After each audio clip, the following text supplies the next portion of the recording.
नमस्कार। आज के इस खास विश्लेषण में हम एक ऐसे इवेंट को डिकोड करने वाले हैं जिसने ग्लोबल इकोनॉमी की नींव हिलाकर रख दी। बात हो रही है 2026 की, जब स्ट्रेट ऑफ हॉर्मुज में हुए एक लोकल कॉन्फ्लिक्ट ने इतना बड़ा डोमिनो इफेक्ट क्रिएट किया कि पूरी दुनिया में मैरीटाइम इंश्योरेंस और सप्लाई चेन का एक भयंकर संकट खड़ा हो गया। सोचिए, दुनिया के एक छोटे से हिस्से में गड़बड़ी और उसका असर हम सब पर। तो चलिए गहराई से समझते हैं कि आखिर ये सब हुआ कैसे। चलिए जल्दी से देखते हैं कि आज हम क्या क्या कवर करने वाले हैं। हम शुरुआत करेंगे इस अल्टीमेट ग्लोबल चोक पॉइंट के भूगोल से, फिर 2026 के कॉन्फ्लिक्ट की टाइमलाइन देखेंगे, और सबसे इंपॉर्टेंट, कैसे समुद्री बाजार पूरी तरह से ठप हो गए, इस युद्ध की क्या कीमत चुकानी पड़ी, मैक्रो इकोनॉमिक शॉकवेव्स कैसे आईं और आगे चलकर हमारा भविष्य कितना नाजुक है। चलिए शुरू करते हैं।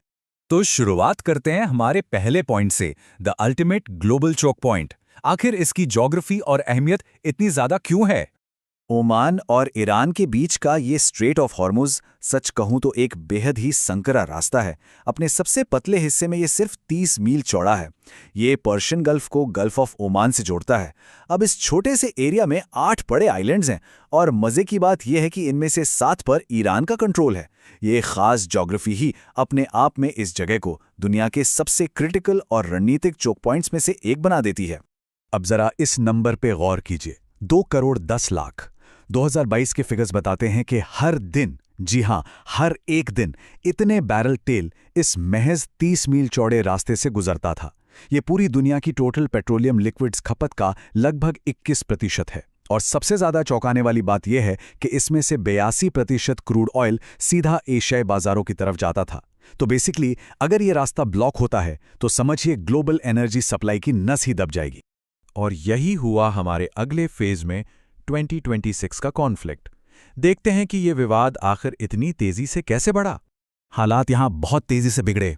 28 फरवरी को यूएस और इजराइल के कोऑर्डिनेटेड स्ट्राइक्स हुए, और उसके तुरंत बाद ईरान ने स्ट्रेट ऑफ हॉर्मुज को बंद डिक्लेयर कर दिया। इसके बाद 11 और 12 मार्च को यह कॉन्फ्लिक्ट अपने एब्सोल्यूट पीक पर पहुंच गया। सिर्फ एक दिन में 16 जहाजों पर अटैक हुए। पूरा का पूरा समुद्री व्यापार बिल्कुल रुक सा गया। फिर थोड़ी डिप्लोमेटिक कोशिशें हुई। 23 मार्च को एक सीज फायर का सिग्नल मिला और 5 दिन का पॉज आया। फाइनली 7 अप्रैल को 2 हफ्ते के टेंटेटिव सीज फायर पर सहमति बनी। यह सब कुछ हफ्तों के अंदर हुआ, पर इसका इंपैक्ट सदियों तक याद रखने वाला था। अब उन 28 से ज्यादा जहाजों पर जो अटैक हुए, उनका डेटा एक बड़ी ही इंटरेस्टिंग पिक्चर पेश करता है। पूरी तरह से तबाह या डूबने वाले जहाज सिर्फ 5% थे। करीब 57% केसेस में जहाजों को रिपेयर किया जा सकता था। पर कैच क्या है? कैच ये है कि फिजिकल डैमेज उतना बड़ा इशू नहीं था जितना कि साइकोलॉजिकल और फाइनेंशियल डर। भले ही मैक्सिमम जहाज बच गए, पर शिपिंग इंडस्ट्री में जो खौफ पैदा हुआ उसने आगे चल के सब कुछ बदल दिया। उसी डर ने जन्म दिया हमारे तीसरे पॉइंट को, मैरीटाइम मार्केट्स का फ्रीज अप। आखिर इंश्योरेंस और एक्चुअरियल दुनिया ने इस पर कैसे रिएक्ट किया? ये एक्चुअली एक हिडन डोमिनो इफेक्ट था। जैसे ही गल्फ में कॉन्फ्लिक्ट शुरू हुआ, मिलिट्री से पहले इंश्योरेंस सिस्टम्स टूट गए। दुनिया के सबसे बड़े मरीन म्यूचुअल्स ने सिर्फ 72 घंटे के अंदर अपने कैंसिलेशन नोटिस भेज दिए। मतलब जहाज़ों का जो नॉर्मल सालाना इंश्योरेंस कवर था, वो अचानक से खत्म। अब जहाज़ों को हर एक वॉयज, यानी हर एक सफ़र के लिए अलग से इंश्योरेंस देना था। कार्गो और हल मार्केट्स में अचानक से एक्सट्रीम रीप्राइसिंग हुई।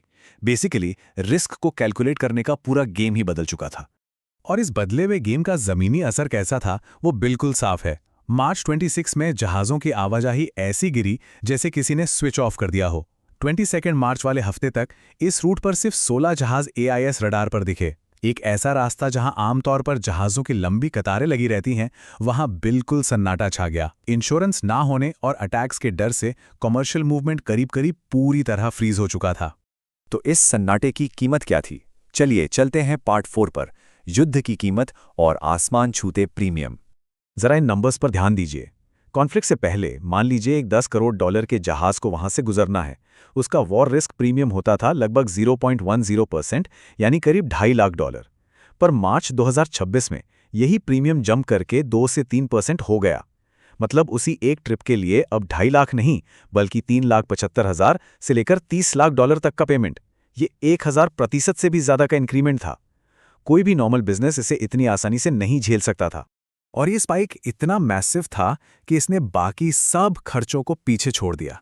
फ्रेट रेट्स और ऑयल प्राइसेस भी उस वक्त बड़े थे, नो डाउट, पर वॉर रिस्क प्रीमियम ने तो उनको बिल्कुल बौना ही साबित कर दिया।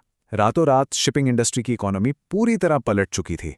इस ग्राउंड रियलिटी को इस एक स्टेटमेंट से समझा जा सकता है कि मरीन वॉर रिस्क की कीमतें जहाज़ों के लिए 12 गुना बढ़ चुकी हैं।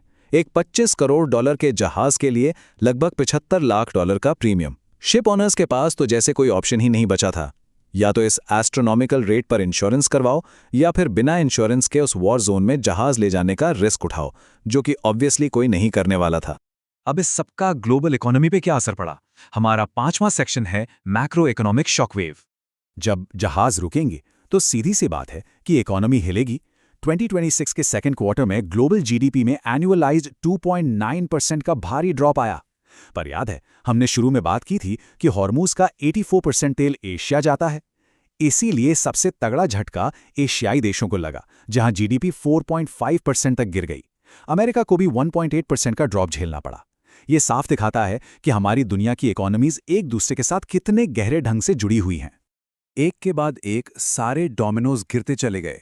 ब्रेंट क्रूड ऑयल $71 से उछलकर सीधा $119 पर बैरल पहुंच गया।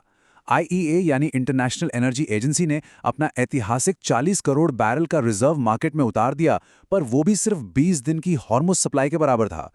रास तनूरा और रास लाफान जैसी प्रमुख रिफाइनरियों पर अटैक्स हुए, जिससे प्रोडक्शन रुक गया। और इन सब के बीच पॉलिटिकल वायलेंस कवर करने वाले इंश्योरेंस के रेट्स 4 से 6 गुना बढ़ गए। ये सच में एक परफेक्ट स्टॉर्म था। आखिर में इस सब से हमने क्या सीखा? Let's move to the final part, a fragile future. इस 2026 के सिनेरियो ने हमें एक बहुत बड़ी और थोड़ी डरावनी सच्चाई दिखाई है। इसने ग्लोबल सप्लाई चेन और रीइंश्योरेंस मार्केट्स की एक परमानेंट स्ट्रक्चरल वल्नरेबिलिटी को बेनकाब कर दिया है। सोचिए, सिर्फ 30 मील का एक चोक पॉइंट, और जब वहां कुछ हफ्तों का डिस्टर्बेंस होता है तो पूरा ग्लोबल ट्रेड सिस्टम ताश के पत्तों की तरह बिखरने लगता है। तो आते हैं आज के इस विश्लेषण के सबसे बड़े सवाल पर।